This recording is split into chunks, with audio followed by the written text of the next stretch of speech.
ไปใช่เฉพาะสภาสุขภาพเฮ้ยเชียร์เรื่องนี้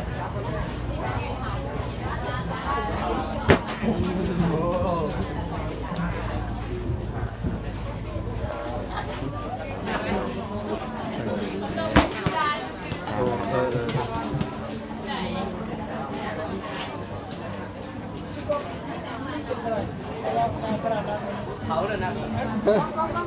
สี่วิสันขับตัวให้มึงได้8 กิโลเหรอ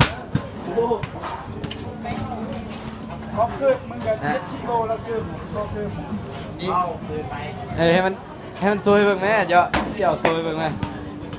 เกือบเขา